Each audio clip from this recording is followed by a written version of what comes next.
Hi friends, cabbage పచ్చడి ఎలా చేయాలో చూసుకుందాం. ఈరోజు కావాల్సిన క్యాబేజీ, టమాటో, కొత్తిమీర, పచ్చిమిర్చి, వెల్లుల్లి, కొన్ని మెంతులు, కొన్ని జీలకర్ర. ఫస్ట్ మిక్సీ రోల్ అవసరం లేకుండా చట్నీ ఎలా చేసుకుందాం. ఫస్ట్ పచ్చిమిర్చి వేసుకోవాలి.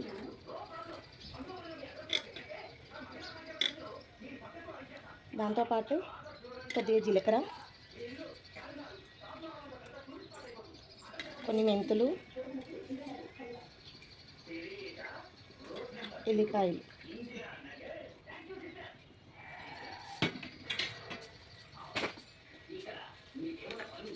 కొద్దిగా నూనె, చట్నీకి సరిపడా ఆయిల్.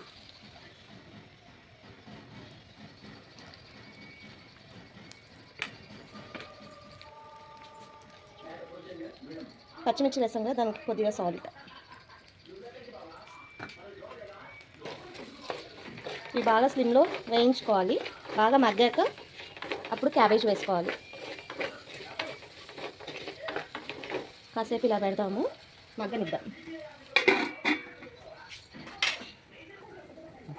ఫ్రెండ్స్ చూద్దాం ఇక్కడ ఎలా కొద్దిగా మగ్గాయా లేదా చూద్దాం మనం. చూడండి, ఇంకా బాగా మగ్గాలి. ఈ మిరపకాయలు, ఎల్లిపాయలు అన్నీ బాగా మగ్గిన తర్వాత ఇప్పుడు క్యాబేజ్ వేసుకోవాలి. ఇంకా కాసేపు పెడతాం. ఫ్రెండ్స్ బాగా మగ్గింది కదా, ఇప్పుడు కొత్తిమీర వేసేస్తున్నాను, క్యాబేజ్ వేస్తున్నాను. మిరపకాయలు బాగా మగ్గాయి కదా,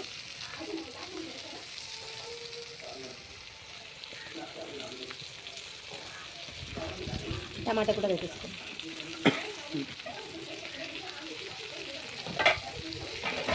బాగా కలిపేసుకుని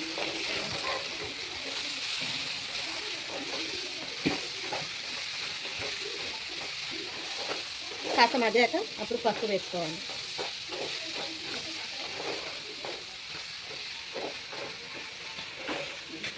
ఎంత బాగా మగ్గాలి.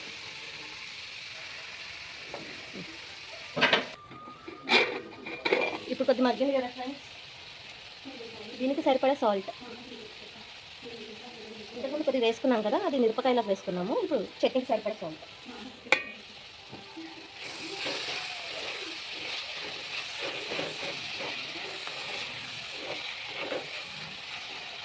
బాగా మగ్గిన తర్వాత చూద్దాం ఫ్రెండ్స్ ఎంతవరకు మగ్గిందో. పసుపు వేసుకోలేదు కదా అప్పుడు, ఇప్పుడు వేసుకుందాం. 5 minutes అయితే అయిపోద్ది చట్నీ. బాగా మగ్గాలి ఇలా. ఒక 5 minutes అయితే అయిపోద్ది.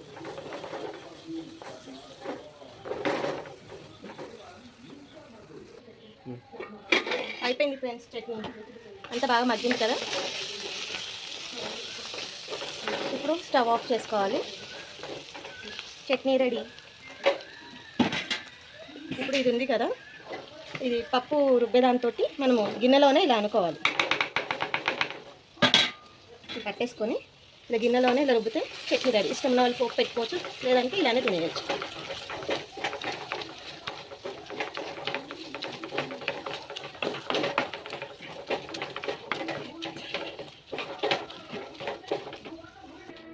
అయిపోయింది ఫ్రెండ్స్, ఇలా రుబ్బేసుకున్నాను కదా, చట్నీ రెడీ అయిపోయింది. క్యాబేజీ చట్నీ గిన్నెలో కనేసుకుంటే చట్నీ రెడీ. చూడండి ఇలా మెత్తగా చేసేసుకుంటే అయిపోయింది. వేడి వేడి అన్నంలో తింటే చాలా బాగుంటుంది.